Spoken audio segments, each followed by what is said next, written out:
Bonjour à tous, on se retrouve aujourd'hui pour une nouvelle review de la saison 3 de ReZero et aujourd'hui on va parler un petit peu de l'épisode 7. Alors, je qualifierais un petit peu cet épisode d'épisode de transition puisque d'un point de vue global, il ne se passe pas grand-chose en soi. L'histoire n'avance pas particulièrement. Cependant, c'est un épisode très important pour un peu rabattre les cartes, se rappeler de qu'est-ce qu'on a dans notre manche, quels sont les atouts, qu'est-ce qu'on peut faire et surtout Subaru ne va peut-être pas agir de manière physique en soi, mais il va accomplir quelque chose de grand dans cet épisode, mine de rien. Donc, ouais, un bon petit épisode, ma foi, très très sympathique. Donc, l'épisode commence où on reprend avec Emilia à la fin de l'épisode dernier, qui discute avec Al via le miroir bavard, je crois que c'est ça le nom de l'objet qu'elle a. Donc en fait, ce qu'on découvre dans cet épisode, c'est que donc Al en fait a tué des membres du culte. C'est comme ça qu'il a récupéré l'objet. Et en fait, il a été connecté à Emilia un petit peu par hasard, quoi. Suite à ça, donc Emilia décide de lui demander une petite faveur, c'est-à-dire de prévenir Subaru de deux trois détails assez importants, c'est-à-dire que bon bah, elle va bien, certes, mais c'est pas sa priorité. Ce qu'elle veut, c'est annoncer que Régulus se trouve dans la troisième tour et Capella dans la première. Après, voilà, du coup, c'est un petit peu la loterie pour savoir où sont Sirius et celui de la gourmandise. Mais ça aide déjà un petit peu. Et donc voilà, elle va lui demander de protéger Béatrice. Et voilà, globalement, c'est à peu près tout. Et Al est un petit peu étonnée du coup des paroles d'Emilia. Elle lui dit, mais tu veux pas juste lui assurer que tu vas bien, lui demander de venir te chercher, tu m'as l'air vachement calme pour la situation où tu es, parce que je rappelle que c'est qu'elle fait kidnapper. Et que, bon, le destin qui l'attend est particulièrement morose, soyons très honnêtes. Mais Emilia lui dit qu'elle a totalement confiance en Subaru, elle sait qu'il viendra la chercher. Et donc, bah voilà, elle va essayer de faire tout ce qu'elle peut de son côté. Et bon, bah Al, il est un petit peu surpris, mais il accepte de transmettre ces informations à Subaru. Et Emilia, suite à ça, du coup, va retourner dans sa chambre où elle avait... Alors, à la base, je pensais qu'elle avait gelé l'épouse qui devait rester avec elle, mais non, a priori, c'était un double de glace ou quelque chose dans ce genre-là. Donc, plutôt doué, hein, niveau modélisation, Emilia. Mais voilà, donc en fait, elle commence à dégeler ce truc-là pendant que l'autre revient. Un petit peu étonnée de voir que bah, Emilia n'a pas décidé de se barrer, en fait. Emilia essaye un petit peu de jouer la comédie, mais on sait surtout depuis les flashbacks que c'est pas la meilleure menteuse, surtout quand il s'agit de s'échapper et de rester discrète. Et voilà, donc a priori Régulus n'est au courant de rien. Et donc cette femme-là va essayer de la questionner, quoi. Pourquoi est-ce qu'elle s'est pas barrée? Pourquoi est-ce qu'elle est revenue? Qu'est-ce qu'elle a dans le crâne, en fait? Et Emilia, étant Emilia, va expliquer que bah, elle n'a pas l'intention d'abandonner les filles, toutes les autres épouses en fait de Régulus qui sont là, et qu'elle sait qu'elle a très bien compris suite à l'épisode précédent, je crois, que si jamais elle se barre, la colère de Régulus retombera sur les autres filles, et c'est absolument pas ce qu'elle a envie. Donc voilà, Emilia étant Emilia. De son côté, donc cette fille-là nous fait comprendre en fait qu'elle a été terrorisée, qu'elle a essayé de prendre sur elle, mais que ça a été très très dur. Mais elle arrive toujours à maintenir plus ou moins cette placidité que Régulus lui a imposée en fait, quoi. Donc elle nous explique un petit peu son passé. Elle nous explique que pour pouvoir se marier avec elle, alors que c'était juste une l'habitante d'un village normal en fait, quoi, rien de particulier.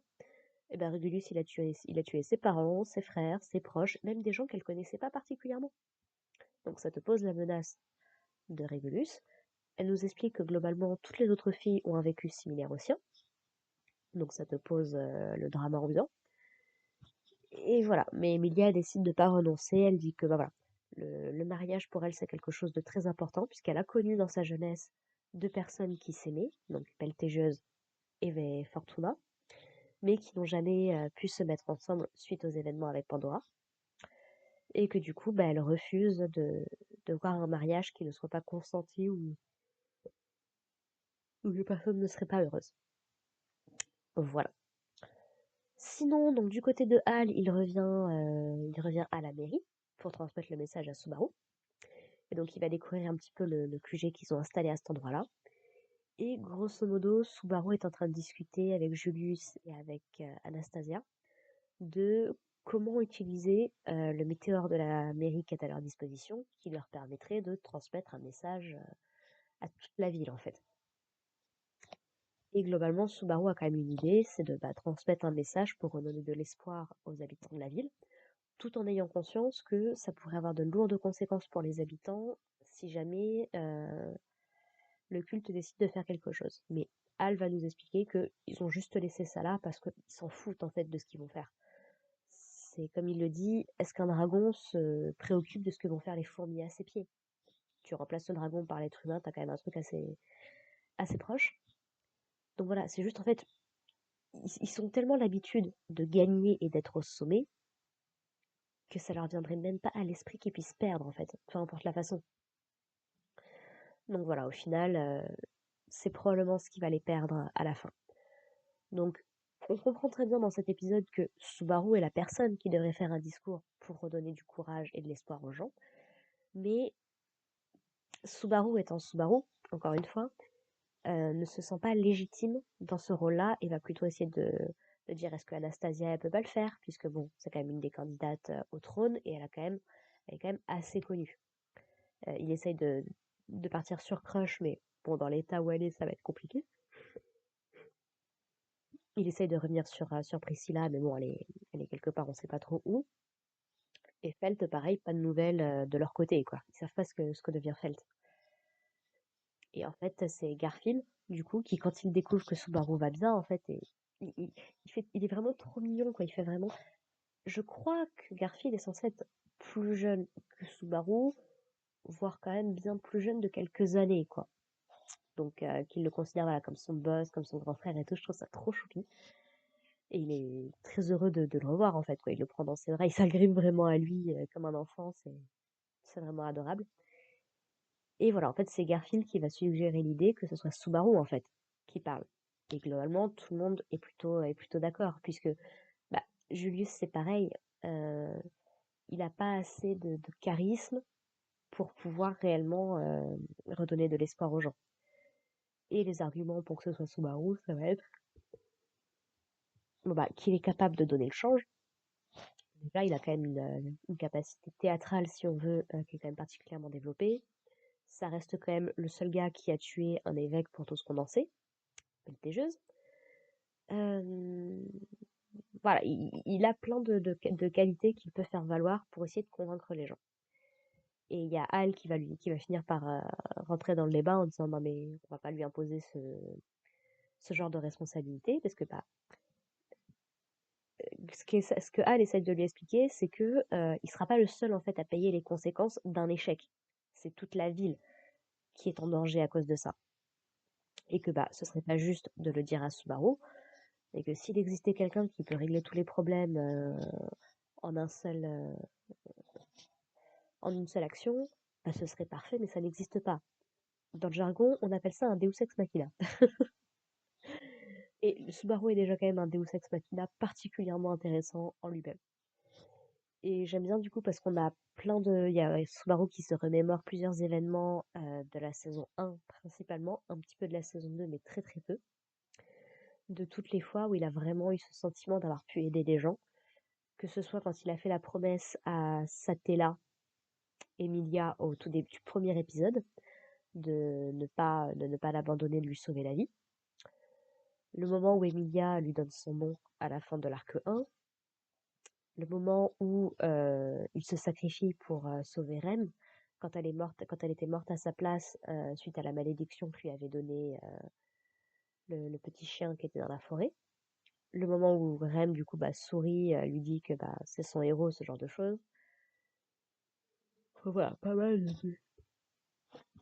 de petits événements, principalement de la saison 1, mais également un petit peu de la saison 2, qui montrent que Subaru est quand même capable, malgré tout ce qu'il peut croire, et Rem était la première placée pour le sortir de sa morosité, que il vaut quelque chose, et il peut changer les choses s'il s'en donne les moyens. Et donc, après avoir été convaincu, il décide de parler, et globalement, son discours, alors j'ai vu que les gens apparemment avaient réagi de façon très émotionnelle à son discours. Moi, j'avoue que j'ai trouvé ça sympa, mais pas au point d'en venir aux larmes. C'était pas aussi impactant que ça. C'est juste bah, Subaru qui reste Subaru, qui commence en expliquant bah, que ouais, la situation elle est quand même compliquée et que non, il va pas tout régler juste comme ça. Mais il demande aux gens de se battre, pas en prenant les armes, mais en se battant mentalement. Puisque donc le problème c'est que bah avec l'annonce de Capella, ça fait baisser le moral des gens et euh, comment dire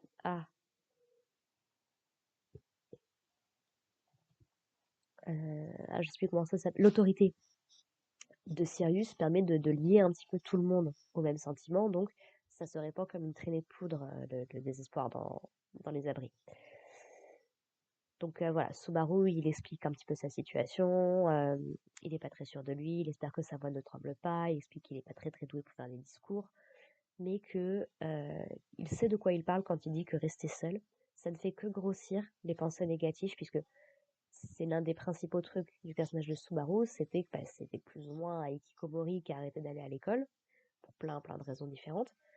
Et en gros, que bah, à partir du moment où il est arrivé dans ce monde fantastique, il s'est imaginé toute une destinée, bah, il a voulu être un héros et il veut essayer du coup bah, d'inculquer ça aux gens, de se dire bah c'est pas juste en restant dans votre coin que les choses vont s'arranger. Regardez les gens autour de vous, que ce soit des proches, des étrangers, ils ont tous la même tête que vous, la tête de déterré. Tout le monde est désespéré, tout le monde est angoissé, mais justement, restez ensemble, soutenez-vous les uns les autres. Nous, on va essayer de régler le problème le plus rapidement possible, avec le moins de pertes possible. Mais voilà, on revoit justement les frères et sœurs de Garfield et sa mère dans deux endroits différents. La mère de Garfield, elle est avec un des larbins de Felt, un des, un des brigands qu'on avait rencontré au tout début, au premier épisode de la saison. Et donc voilà, on voit un petit peu les différentes forces en présence.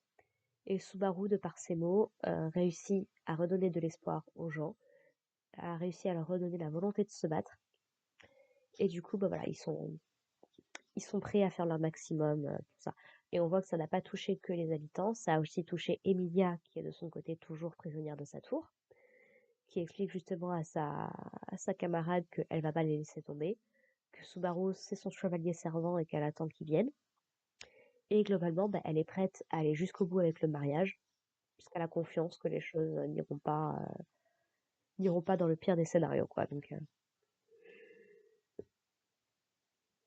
j'ai beaucoup aimé cet épisode puisqu'il permet de bien mettre en avant le développement de Subaru et d'Emilia. Vraiment les deux personnages en même temps.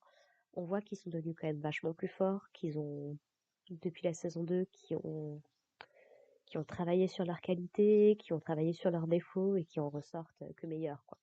Donc, c'était vraiment très sympathique. Et voilà, donc l'épisode se termine un petit peu avec la fin du plan de bataille et l'idée que bah, la prochaine étape, bah, ça va être de s'occuper des péchés. Et bien évidemment, toute dernière partie, la dernière minute peut-être, mais alors vraiment je suis pas sûre, Otto revient, donc Otto va bien et il est pas venu seul. Enfin, Otto va bien, oui, puisqu'il était avec Felt, mais du coup il ne revient pas tout seul, ça j'avoue que j'avais complètement oublié. Reinhardt l'accompagne et Reinhardt est prêt à se lancer dans le game. Donc l'épisode prochain, mon avis va être un peu plus rythmé niveau action et promet quand même de belles choses. Donc hâte d'être à la semaine prochaine et de pouvoir vous en parler. Sur ce, bah écoutez, voilà. J'ai vraiment aimé l'épisode, donc pour l'instant, ReZero saison 3, c'est un sans faute pour l'instant. Si on nommait un petit peu l'épisode 1 que j'ai trouvé un peu long, mais il y avait beaucoup de recontextualisation à faire, et je comprends qu'ils aient voulu terminer sur un bang. Bien évidemment, c'est du ReZero. Donc, non, franchement, c'est cool. Pour quelqu'un comme moi qui avait beaucoup de mal à la saison 1 entre la CGI ultra, comment dire, ultra présente et le culte que je trouvais vraiment over the top et pelleteuse en premier, bah, je suis très contente d'avoir repris cette saison 3 et j'espère que vous aurez pris du plaisir à m'écouter du coup. Sur ce, bah écoutez, on va s'arrêter là. Et puis bah moi je vous retrouve la semaine prochaine pour l'épisode 10, pour l'épisode 8. Et puis bah en attendant, portez-vous bien. Allez, bye les gens.